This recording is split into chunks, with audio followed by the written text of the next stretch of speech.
Welcome to the last career coffee of 2024. I know that seems weird to say the last career coffee, but there is lots of Minnesota PRSA events on the horizon. In fact, next week, we've got a DE&I forum on October 9th. And the week after that, we've got the the Minnesota PRSA Brand Lab PR Strategy Planning Session, October 23rd. So there's lots of things coming up, but we want to start today about how to survive the next month. This topic came up because last year I was looking at the calendar, and I was thinking about what's going to be happening, what can we be talking about, what's going to be on everyone's mind. And I realized there's election day coming up. I hope you all are aware of the election days coming up. And actually, I was in Wisconsin a couple weeks ago, and every ad on TV was an election ad. And so it's kind of gets kind of crazy. So the idea was, how do we deal with these turbulent times, and how do we deal with what's happening around us? And I threw out this idea to my network, and everyone resoundingly said, you need to bring Mark in to talk about this. So I want to introduce everyone to Mark Mohammadpour. Wave Mark. Mark he's a APR and a fellow PRSA. After spending communications career leading award-winning programs for Microsoft and the U.S. Army, and then losing and keeping off 150 pounds for over the last 15 years, Mark founded Chasing the Sun, designed to empower people to shine. Chasing the Sun helps companies design their culture of well-being to retain healthy employees and create a healthy bottom line. He's very involved in PRSA. I think you came to Minnesota earlier this year. So he's a friend to the Minnesota PRSA circuit. And I want to have us all welcome Mark to discuss this topic. It's one that's close to my heart, but also to yours as well. So Mark, I will hand it over to you. But before I do, we have it set up so you can put questions in the chat, but we also encourage you to raise your hand and jump in as well. And there'll be spots within the presentation where Mark will ask for feedback as well. So be sure you're watching and engaging. So welcome, Mark. Hi, thank you, Ava. Good morning, everyone from Portland, Oregon. It is still dark here, but I'm trying to bring the sunshine out east as much as possible. Thank you for your time, and thank you for your partnership over the last few years. I had the honor of chatting with Minnesota PRSA on several occasions over the last few years. It's clear your chapter cares a lot about well-being, whether it's your personal well-being, well-being of your team, well-being of your enterprise. And this is an important topic, and appreciate the opportunity to lead a discussion on this. I'm going to share my screen. That awkward question, can you see my screen? Let's start off the chat with a calm question. What are we drinking this morning? I have my black coffee. Are you coffee, tea, smoothie, soda, water, juice? We're gonna go. I love the diversity in the responses. You know, if we were out and about, I would be lining up for pumpkin spice lattes. I didn't quite make it out to Starbucks this morning, so I'm with my black coffee. I love the diversity in the responses. Lynette, we have some pumpkin creamer. I know I have some in the kitchen, but that's okay. Love it, love it, love it. This is sometimes a challenge for us, but as we think about, again, our health, our well-being, letting them be is healthier for us than being right. And this comes up a lot. And this is not just a discussion about the next few weeks. This is about society in general. And this is about our well-being and what's important for us. There's one takeaway from this. I really want us to remind ourselves that letting them be is healthier for us than being right. 3 areas I want to cover today. I always start with a little bit of data, and I want to talk about some awareness and some trends that I've seen, and I'm sure you've seen as well. And then what are some actions that we can take as a result? Before we go forward, I am going to share the deck. I would love confirmation from you that you've heard me loud and clear. that I'm going to share the deck. So if you could just, in so many words, acknowledge that you're going to receive access to the presentation. Just put it in the chat. It's coming through. Okay.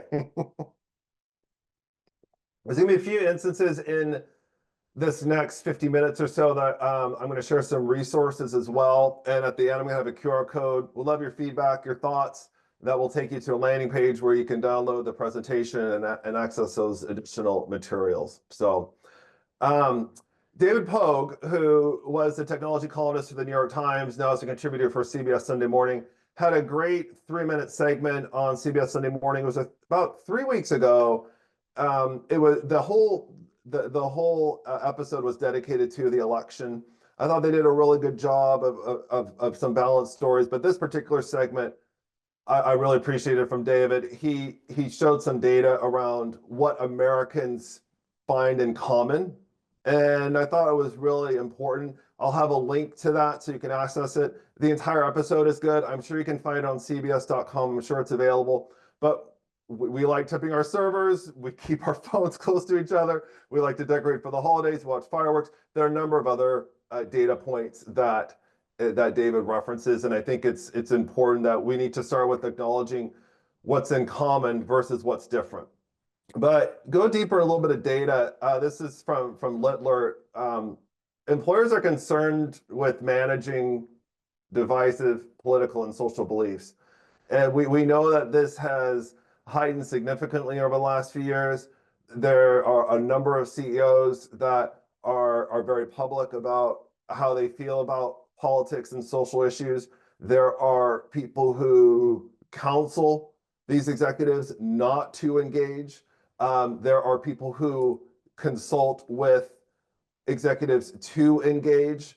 The purpose of this conversation is to not make a decision or counsel either way. I think it's an acknowledgement that over the last 10, 15 years, this has grown. It's important that we remember that. At the same time, this is data from Seramount. A large majority of employees think it's important for their company to be inclusive. In addition, I'm going to spend a couple minutes on this section. There's some data that's come out, and in fact, this came through yesterday's PRSA newsletter, I believe, in part to kind of reiterate this data.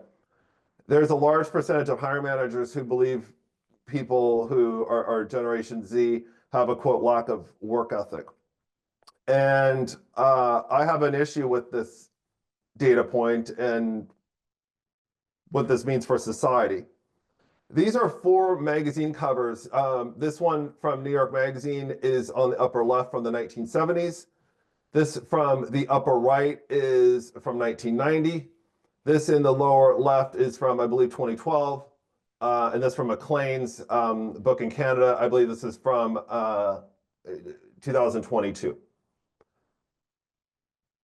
The more things change, the more they stay the same.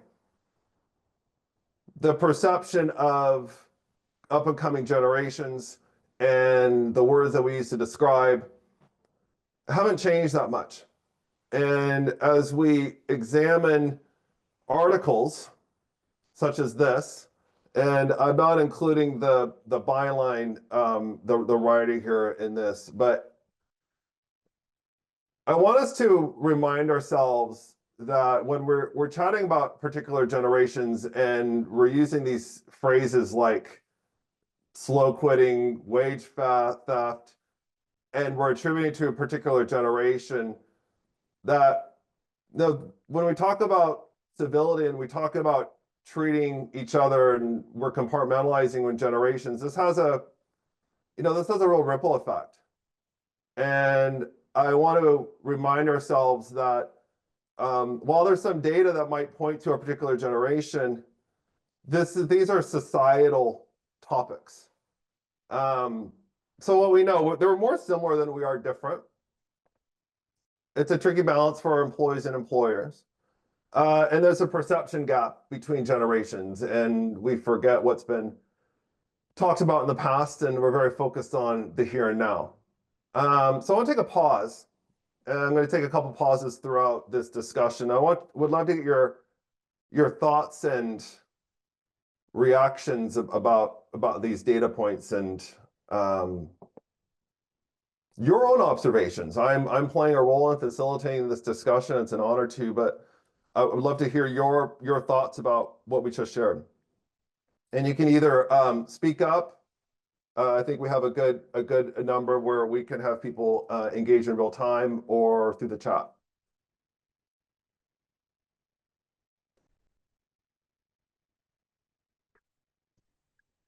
This is Jackie Smith. I'm with St. Louis Park, and I just wanted to say that really hit home with me, the magazine covers, because as a Gen Xer, we were known as the slacker generation, and we're never going to accomplish anything. So that was a good reminder. So thank you, Jackie. Appreciate that. And it is a reminder, and I'll get a little bit about media consumption in a minute, but it is thinking about the source and the intent of that. Dan, you're asking who's saying these things about Gen Z people or old people. The data that I showed was based on hiring managers, and there's recent data about bosses who are quote unquote firing Gen Z more than not. And it's editorial. I have some issues with how that's being portrayed, because we've had a pretty significant issue with the pandemic, and we need to acknowledge that. And that's a little bit of a deeper issue as far as how we manage that. I just wanted to raise that as a critical data point as we're thinking about this up and coming influential generation of people and what's being said. So who else? Any other thoughts, comments?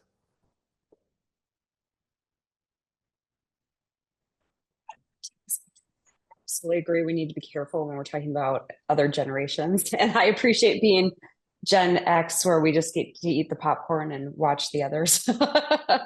I will say, working with college students, I feel like there is a shift, and some of it may be due to COVID and different things, of expectations and norms.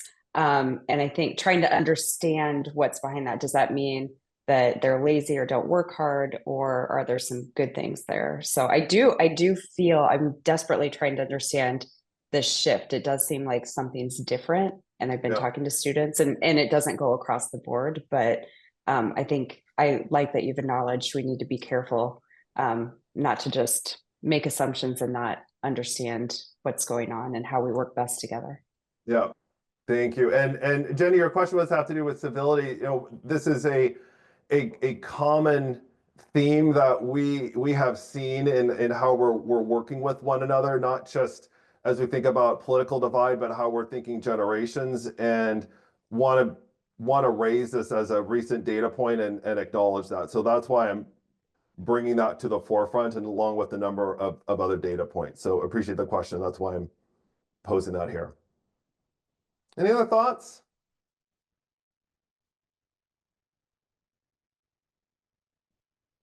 Okay. So let's talk about a little bit of awareness. So, there's a lot of discussion about how we can change the minds of people and influence others. There's a certain amount we can influence, but as far as changing others, that's another message. And so this is a 56-year-old theory called the cognitive response theory. And basically the message around this is that we're better at remembering our thoughts about a discussion during the discussion rather than the discussion itself. And there's a great podcast episode that just came out last week from the American Psychological Association that I'll share the link to at the close of this. But the idea is that you have an opinion, you're sharing information, and then there's two parts to that. The receiver interpreting that information. For instance, I'm putting this in terms of a PR campaign. You're chatting with a budget or an executive, and their interpretation is that either this plan or budget seems expensive, or it's a valuable use of budget, and then they have to come to this conclusion themselves as far as whether or not they're going to move forward or they're not going to move forward. Now we're talking in terms of PR planning, but obviously as it relates to how we engage with people about any topic, we can only share the information, and it's up to us as individuals to be able to determine what that means for us and go forward. Again, this comes back to we can only control ourselves, and it's important to make sure that we're keeping that in mind. So, and again, there's going to be more details, a great podcast episode that just came out last week. Another thing that I want us to keep in mind are around opinions. And we have seen so much over the last few years in this new evolution of, it was Web 2.0. Now we're in this Web 3.0, and just the amount of information and opinions that are available to us. I remember going to the movie theater, not knowing much about what reviewers were writing about movies, but now we can go to Rotten Tomatoes and find out what everybody thinks about a particular movie before we make a decision. The access of Yelp and other reviews as we think about restaurants and how much information that we seek before we make a decision about going to a particular restaurant. We have the growth of social media and the likes, comments, follows, and how that influences our opinions on things. And then we have what's happened over the last few years, obviously, with the growth of cable news and, the Octobox, where something happens, news breaks, and we wait to see what others think before we make decisions ourselves. And I want to make sure that, and I'll share this again later, that we are holding our opinions first and then figuring out what others think later, because we kind of skipped that a little bit. The other aspect is that, identities are really being compartmentalized. And I often chat with folks who might say their Enneagram number is a 6 or a 3, or they take a Rorschach test and determine, various elements of who they are, their personalities. Are you an ENFJ? Are you Vikings or a Packers fan? The Vikings had a really good day the other day, but these are things that, again, are examples of I'm part of this group, not part of that group. I'm part of this group, I'm not part of that group. And again, these are just some examples of being aware of how much, a lot of times we are being compartmentalized. And I want to make sure that we are kind of rising above that. And a lot of that comes down to being aware. We are all PR professionals. We all work with the media. We have relationships with the media. We know we know what they write. We know what they focus on. But as consumers of the media, it's also a very good reminder that these are businesses.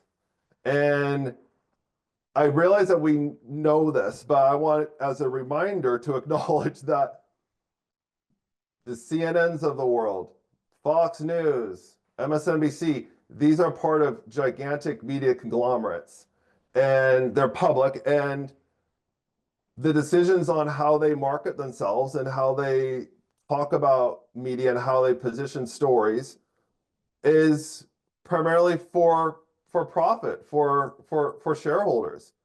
And I realize that we are all experts in the media, but when we take a step back and separate our relationships with the media and media consumption, I just want to remind us of which groups are owning what. And I just wanted to share this as an example and as a reminder for all of us. So, and the final part of this section, and I'll pause, is especially as we're looking at major cable news outlets, what's being called breaking news has really been degraded over the last few years. And this is a specific example about, the Titanic sinking, over 100 years ago being breaking news. I know that some outlets every hour on the hour is leading with breaking news, and that's in the cryons in the lower third. And we have sort of expanded our idea of breaking news into what's real hard news versus a little bit of hard news and then editorial based on that hard news. This is really about awareness here. So I want to pause again and get thoughts, reactions to what was shared here. Hi, Mark. It's Leah. Nice to see you this morning. Hi, Leah. You'll be happy to know it is sunny here in Minneapolis. So And glad I you're- had coffee this morning, just to answer your previous question. I love your example of Vikings versus Packers. Like for me, I grew up in a Vikings household. That is the team that I'm cheering for. And I respect the Green Bay Packer franchise, right? There's things I like about it. So I have no beef with the Packers unless they're playing the Vikings. And the point I'm getting to is I think we need to evolve to a place of non-binary thinking, right? It's not this or that. It can be yes and. And that's really my point of view on so many issues, right? Like we can just to pick on an issue I think most people know I care about, like we can support the Second Amendment and we can support responsible gun ownership, right? Those two things don't need to be opposed. Gun ownership and gun safety laws do not need to be in opposition with one another, despite what our current political system may tell us. So that is my editorial comment for the morning. Thank you, Leah. Appreciate that. Who else? Hi, I'm Karina. Energy drink because I didn't have time to make coffee. I think what's interesting with the different tests that, the I don't remember, I'm an INFJ, but the different things, I think it's almost turned into, it started, I think, with people trying to understand themselves and each other. But it's almost starting to serve as a shortcut to prevent those deeper conversations to really understand each other as individuals. And I think that that's a tricky place to be, because I kind of like those tests. I like kind of thinking about, oh, that's, a reminder that we see the world differently because not everyone is the exact same thing. But each person is still completely different beyond that. Yeah. I appreciate that, Karina. And my message here is I'm not against those either. And I do think there's value, but I think where you're going and where I like to expand on is that it's not just a color, a number, series of letters, it's what's behind that. And so if you're a team and you decide to go through these to learn more about each other, my message is we need to go 2 or 3 levels deeper and say, why do you, what are 3 or 4 or 5 things about that resonate with you? What's different?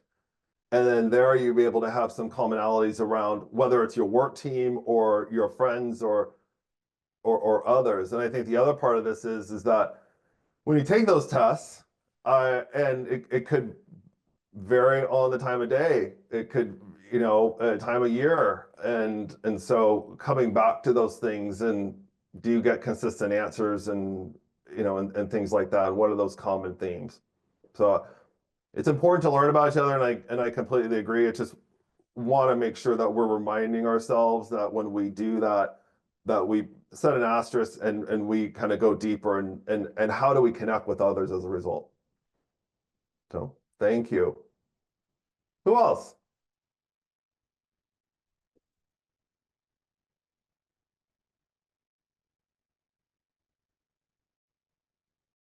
Y'all are gonna have to start speaking up, otherwise, I'm gonna unmute. Karina, just to respond to something you said and following my own yes and advice, and I see Brant is on today. Brant, you're still at St. Thomas, yes? He's waving. Hello there. Yeah. Mark. So my youngest daughter is a sophomore there, and I just talked to her last night, and last week she was upset because of some feedback she got from a professor, and those two met yesterday. And I guess in this management class she's taking, I forget what they're reading, but everyone, you are assigned a color, to your point, Mark. And apparently my daughter's primary color is blue, which is more relationship driven.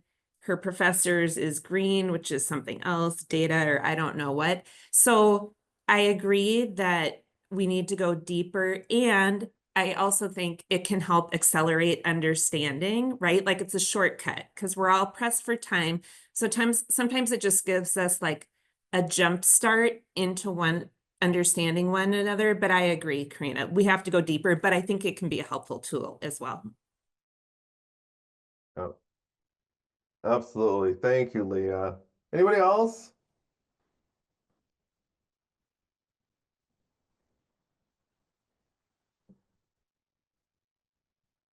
Okay.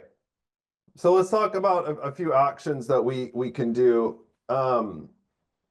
Being present yet patient in our responses are really important. And this is, of course, one of the challenges we have in our industry is that we are client-centric.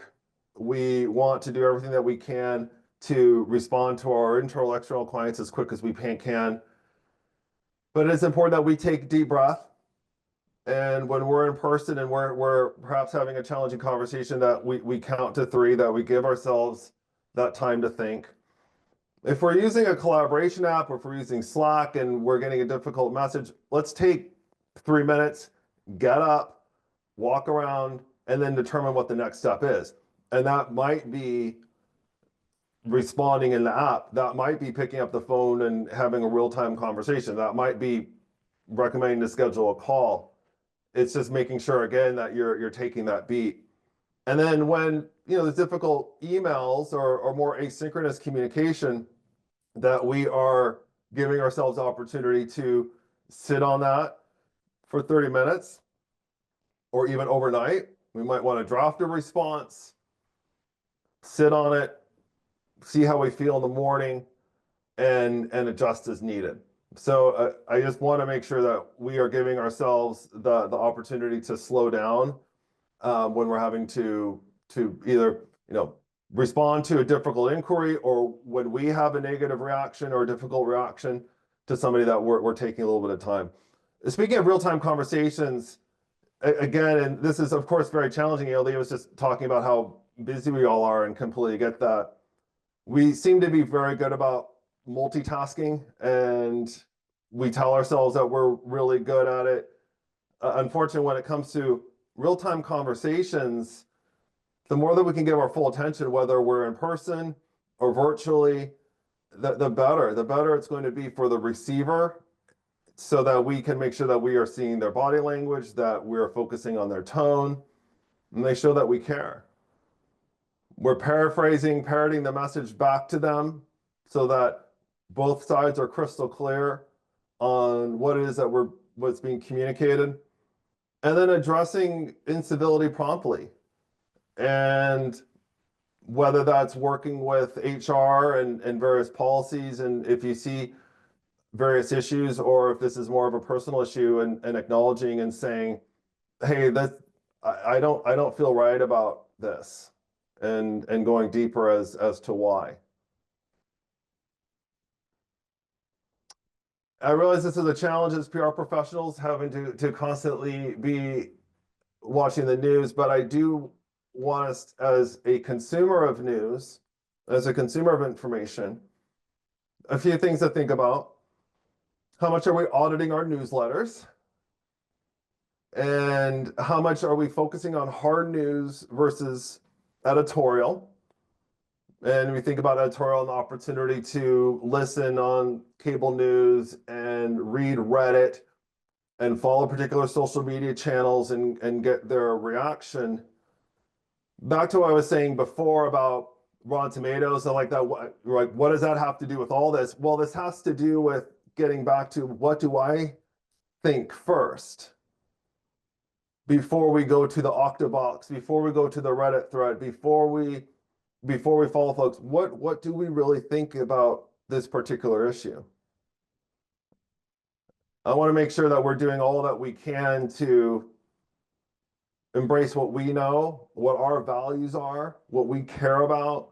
And as Leah was talking about, I'm referencing you, Leah, again, but talking about the Second Amendment, right? And going deeper on your beliefs and everybody's beliefs about, particular laws and positions that people have on various topics. We're just about ready to close with the PowerPoint part of this talk. I'll have a slide here in a second. I would love to get your feedback, and then I'll have some closing thoughts and we can open it up. Another thing to think about as we think about civility is around empathy, and it's really around understanding the perspectives of others and where they're coming from. And PRSA is such a powerful mentorship network, whether that's through Minnesota PRSA or through national. So if you go to prsa.org /career/mentor/connect, it's a wonderful resource. I think thinking about people who are not necessarily in your PR world, perhaps if you're investor relations, you've never done media relations, perhaps connect someone there. If you've never done social media, perhaps connect someone there. Here in Minnesota, think about maybe connecting with somebody in a completely different region and just getting to know people. And we do this organically so well, but I love that PRSA has an opportunity to formalize a mentorship connection. And again, this is about learning the perspectives and impacting as a result. So I'm going to take a pause for a couple minutes. What I'd love for you to do is scan this QR code, answer a couple questions, and then at the end, there will be a link to hit bonus, and that will take you to a landing page that will have this presentation and all the various resources. I'm going to pause for a couple minutes. I'm going to go off camera, get a sip of coffee. I'm going to come back, and then I have a couple final thoughts, and then we'll love to open it up for a discussion.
I'll give this another 30 seconds. Thank you so much.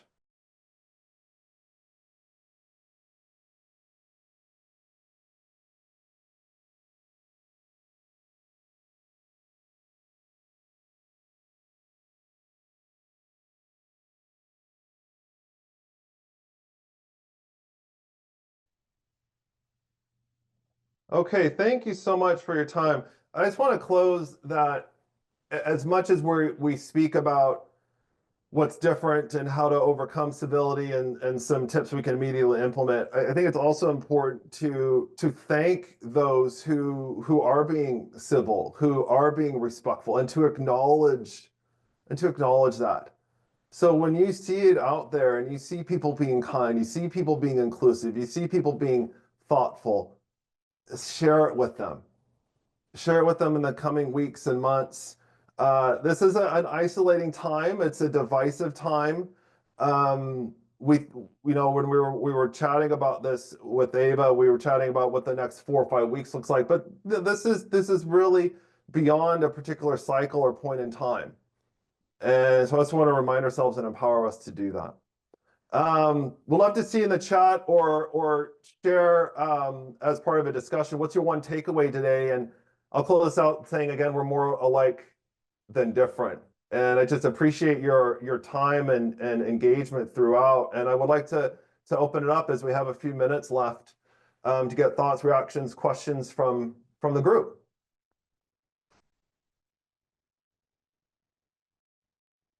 Well, I'll start, Mark. Oh, Jenny, sleep on it before sending the email. Take a beat before responding. Yes, Lynette and Jenny. Mark, I was just going to say, I appreciate your tips on media consumption. I think that's something I try to do, is be mindful and as much as possible, master the technology and not be mastered by the technology. Karina, I saw your comment in the chat too. You're right. When we're staring at screens all the time, and it's been happening even during this webinar, right? Like there's so much information coming at our eyeballs that people who work with me know oftentimes I will close my eyes so I can focus. And it may look goofy, but that's just what I have to do, is go into my mind palace, as my husband calls it, and just like really focus on what I'm trying to give attention to right now. Mark used to work at Weber Shandwick, as did I. And like, honestly, the most attentive person was Sarah Gavin, the busiest and the most attentive. Like, you knew, you could go into her office and knew that she was on deadline for a million different things. But if you were sitting across from her, you had her full attention. And I used to report to her, and I just remember like how that made me feel. And I know I try to model that for other people. And sorry, I'm really on my soapbox this morning, you guys. I think helping people give you what you need too. Like, I know there's somebody I'm thinking of who can be very distracted, and I'll try and often book a meeting room to meet with this person versus meeting in their office, and I try not to take this personally. I know they're going to be tempted to look at their emails while I'm talking to them, right? Like, I know they're going to be tempted to multitask. And so I try to change the environment so I can have that person's attention. Or if I am meeting with them, trying to meet with them, and they're multitasking, I'll just stop talking. Like it's a teacher trick, right? Just silence. Because I can sit and be comfortable with the silence until that person's like, oh, you're still here? What are we supposed to be talking about? So I'll stop talking.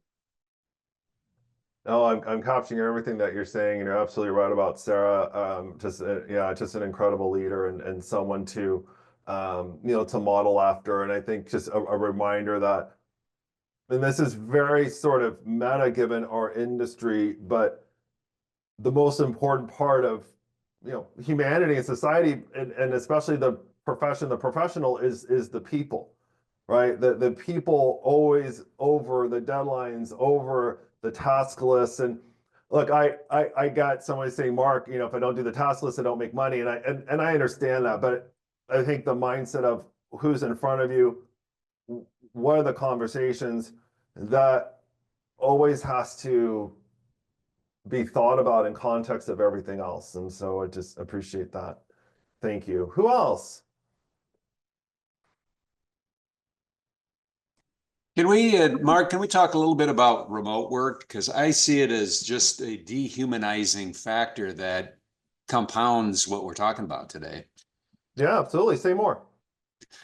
Well, I'm 100% remote. I'm extrovert, so it's not easy for me. And I know that I can see in myself that I am quick to judge my coworkers because I'm not sitting across the table from them. And it's a lot easier to be dismissive when you don't know, what's going on in their day-to-day activities. They're at work, but they may have some family issues that are raised, and causing tension in their life. And I don't know that. And I live by myself, so my kids are all gone. I don't have to worry about, family things as much. So I think that's a real challenge. And I'd be curious from the other people in the group who, do hybrid or also work remotely, if this is something they see too.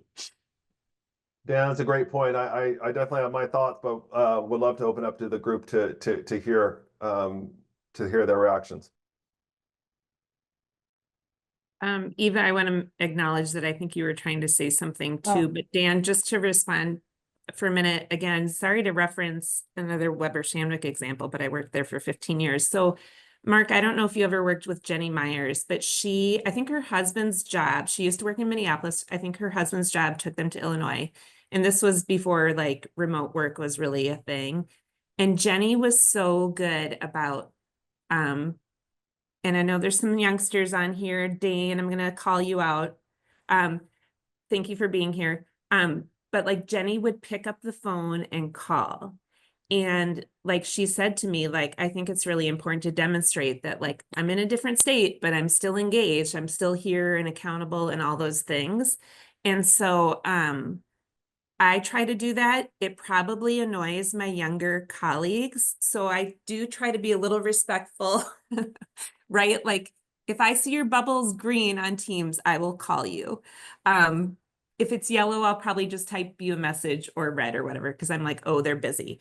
But I think what I will say for voice-to-voice communications, whether it's a phone call or Teams or whatever, is I do try to open with like, Dan, it was so great to see you last week at the MMA conference. How was your weekend? I saw the Loons one Saturday night. That was exciting. You know, like just not warm you up a little bit, but just, you know, have a relationship with you and have a professional relationship that is relational and not just transactional. You know what I mean? I think if we get stuck in this trading emails, trading text messages, it's very transactional and it just doesn't feel that great. And I feel like if we're going to invest 40 hours or more a week working with one another, it would be nice to have a personal and professional relationship.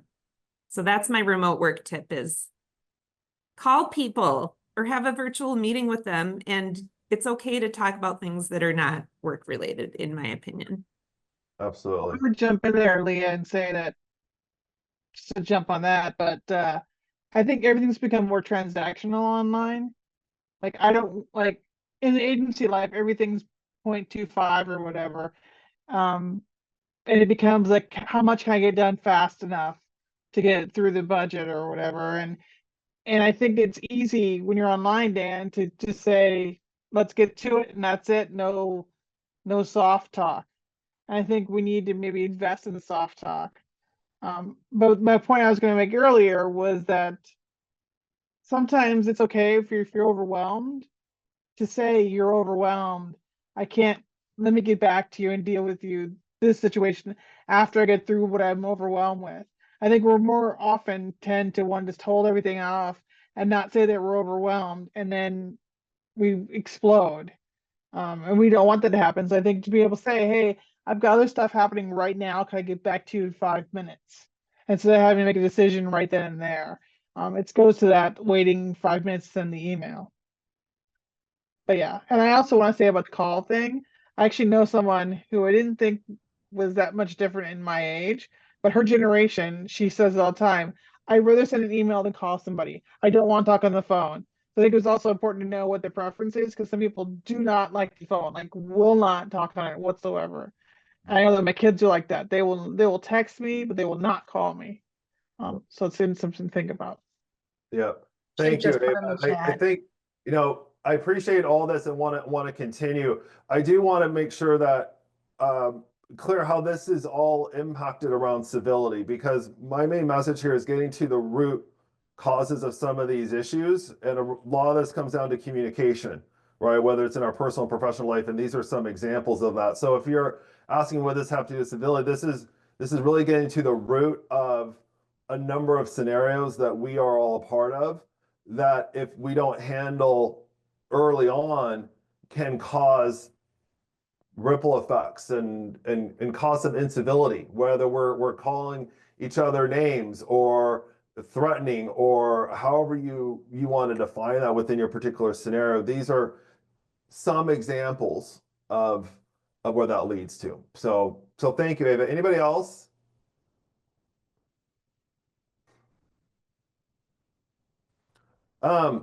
A couple things I wanted to raise, kind of back to your point, Dan, and everyone's talking about this as far as, humanizing people. And we sort of had that jolt a few years ago, and we were all at home and trying to figure out what was going on. And we kind of went down to that very basic, we need to survive mode. And now we're figuring out how to work, and we're seeing this sort of revolution in how we work, and what that's required is for us to know each other more 100% about how we're living our life, because we have to talk about things that are going on in our life that's impacting our ability to do work or to take that call at 10 o'clock or anything like that. And so again, the more proactive we are, the better. And one of the things that I work with teams on is to create what I call a workplace expectations charter. When you're starting with a new team or you're working with a client, agency, consultant relationship, what are these sort of unwritten rules about how we're working together that perhaps there's some assumptions being made, but we need to bring to the forefront? The common ones that I see are around what are our core working hours? What are our communication channels that we're using? Why do meetings need to be scheduled? When can we take time off, and what's the process to make that happen? How do we understand what our priorities are? And other things that again, there's some assumptions that are being made, especially when you're building new teams, but if not dealt with, can bubble up, and then you get into arguments and you get reputations, destroyed, and people leave, and partnerships end.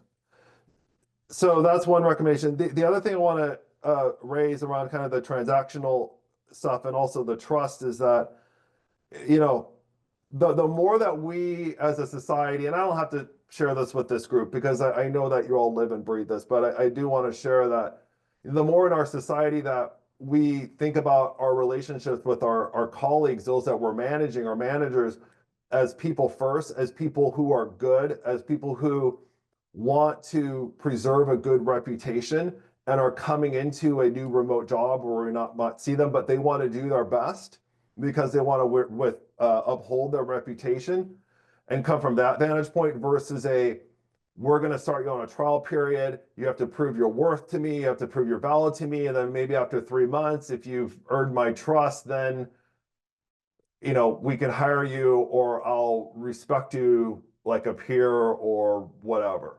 We've seen this, and I prefer the former, where it's up to somebody to prove us wrong versus you're kind of on this trial period, and which I think is critically important when it comes down to communication in this remote hybrid era. Kind of back to your original point, Dan. So just wanted to share those thoughts. We have a few more minutes left. These are really good topics and points. Other thoughts? Questions? I'm just laughing at Madison's chat about team of overthinkers. I appreciate that. It's nothing bad when I ping them to ask if they have time to connect. I was just going to share an anecdote in the spirit of vulnerability and transparency that I think maybe ties this all together. And that is, I recently overheard a coworker use the word ghetto to describe a neighborhood in the city I live in. Not my neighborhood, but it bothered me. And it's sometimes hard to have courageous conversations with coworkers. And actually, I'll just call on Jenny here. Jenny and I are part of like this DEI council or whatever we call it here at Padilla. And so I shared that, and the group kind of gave me this like pep talk of like, well, it's an opportunity to educate. And I'm like, oh, I don't want to educate. That sounds hard. But I did it, and I was able to have that conversation because I do have a relationship with this person. I've worked with this person for a while. We have a good working relationship. I would like to continue to have a good working relationship with this person. And so we had the conversation, and this person said, well, what should I say instead? And I said, well, what are you trying? Tell me more about what you're trying to say. And again, this is like a weird example because we're all in communications, right? So words matter to us. Words carry a lot of weight, but it was a good conversation. And, I think maybe what helped it along is like, I was able to share like a story about myself. So not just pointing the finger and saying like, you're doing this wrong, you're bad, which was not my intent, but to share a story of like, years ago I said this thing and I didn't know it was offensive and the person corrected me and blah, blah, blah. So I think we ended up in a good place, but I just share that like, this isn't easy. If it was easy, we would all be doing it. And in fact, it would probably be easier with total strangers. Like, I was at a professional event last week. It was at an airport. I could kind of tell from the thing this person was saying that we were probably not aligned on a lot of issues. I would have loved to chat up this person because you know what? I'm never going to see this person again. They're going to get on an airplane. So that would have been easy, right? Because I'm not invested in it personally. Now I couldn't do it because I was there professionally representing a client. But I just want to acknowledge that like these things we're talking about are not easy to do. It takes courage. And I think the only thing that makes it easier maybe is practice. 100%, Leah. Thank you. And you raised such a good point about being vulnerable. And I subscribe to the idea that the more leaders can be vulnerable, the better leaders they are, because they're sharing their experience and they're passing it on in a way to help people sort of contextualize feedback that you're sharing and saying like, I understand, I went through this situation. Now, I'm not all about when I was your age, I did this, or like that's not where I'm going with this, but I think in general, the more that we can be vulnerable and share our faults is really the markings of a great leader. And I think Leah, you express that, but it is hard and we need to feel safe doing it.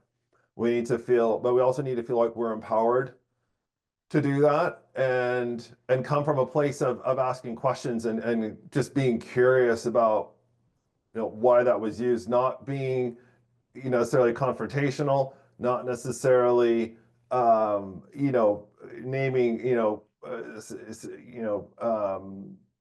just coming from a place of curiosity and ultimately having a conversation and learning from one another about what was shared.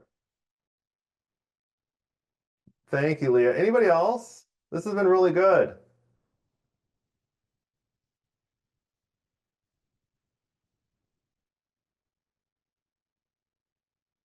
Curious. I was going to give a +1. Eva, I heard you give our DEI forum a plug and I saw you drop something in the chat. So yes, thank you. And if you all enjoyed this today and want more, please show up next week. Just gonna ask the question that's, kind of timely, not, I guess it's towards what we're talking about here, but so let's say election comes and your preferred candidate does not win. Last time and the time before that, there was a lot of uproar. I live near a middle school and the parents were out there writing "We still love you" on the middle school steps, and it was kind of chaos. What advice do you have, Mark, on how to deal with it if your candidate wins or the candidate loses? How to have that conversation in the workplace? So I think a lot of this comes down to preparation, and it's hard to give a specific recommendation per particular workplace. So, but let's talk kind of big picture here. That point in time, not just the weeks leading up, but that day, that week, and potentially the weeks after are going to be contentious.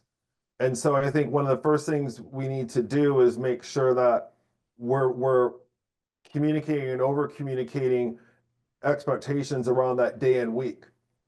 Are people able to vote? Do people need time off? Do they need resources to connect with?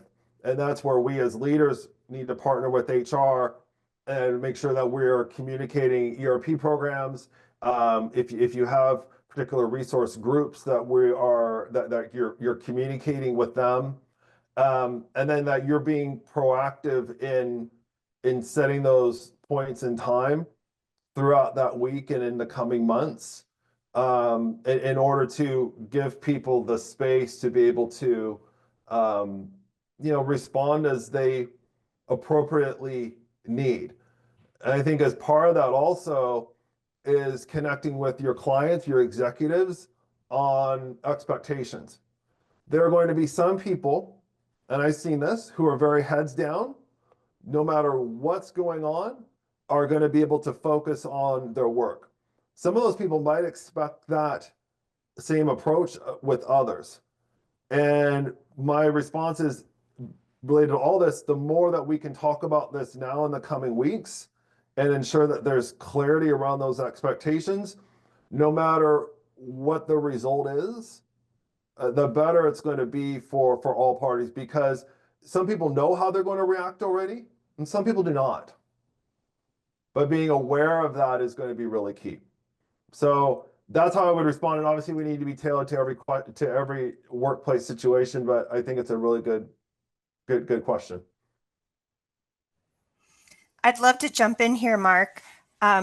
Eva, in my past life, before I was in an agency, I was with an organization, and I was very surprised that the morning after an election several years back, there was nothing, not one word. And we kind of were kindred spirits within this organization. And so it was very hard that morning. I came in and burst into tears. And I finally said, we need to do something for everybody. Like, we can't just go on with business as usual. So, we ordered pizzas. And so I love that you're asking this question. I actually work with a client that does work with businesses. They're brought in through EAPs generally to do facilitated discussion and to help lead groups, and sometimes in some cases leadership and entire teams, through precisely what you're just raising, which is not everybody's going to feel the same. How do we muddle through? How do we continue to function as a business, but still acknowledge and see the humanity in one another? And so this is very top of mind for me because I do a lot of work with this client, also the daughter of a therapist. So I just wanted to say, I hear you. I acknowledge that this has a lot of anxiety in a lot of people as we get closer and closer to the election. And I think having that conversation, Mark, thank you for saying that. I think having this conversation now and making sure that there's a plan in place so that people don't come to work and feel out at sea. Like, could we just have some acknowledgement or do something like have a lunch together, or make sure people who are working remotely get something delivered to their home so they can feel like they're part of the group.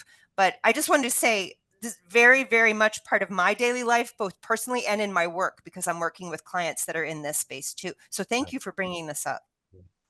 Thank you, Jenny. I appreciate that. And again, even through January and beyond, and again, the more proactive we can be, and we are the people in the world who are prepared to facilitate and to think ahead and to know this is important. And I don't mean to burden us, but as we think about the profession and the professional and advancing, which is all about PRSA, this is a part of it. And even though we are so deeply entrenched in what happens, we are also the ones who have the skills and opportunity for us to rise up and play that role. Again, not just for tomorrow, not just for election day, but through the coming weeks and months. So thank you for sharing. This hour wrapped up quick. It's already 9:30 Central. Any other parting thoughts? Should I turn over to you, Eva?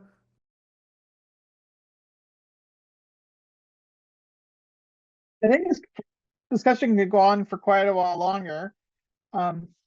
So I just another plug. There's a DE&I forum next week, on October 9th. You can still register for. That could be a extension of this conversation. I want to thank Mark for your time. Thank you so much for zooming in with us. I appreciate it. I do want to let everyone know that we've already set the date for our next career coffee. It's going to be on January 30th. Yes, it's going to be in the new year. It's 2025. And it's going to be about managing your emotional blocks. Like, what's blocking you from moving forward. So that'll be a good discussion. So come prepared for that. In the meantime, I wish everyone a great week and good luck with everything. And just take a moment before you respond. That's my takeaway. Thank you very much. Thank you all. Thank Thank you, you. Mark. Thanks, Eva and Mark.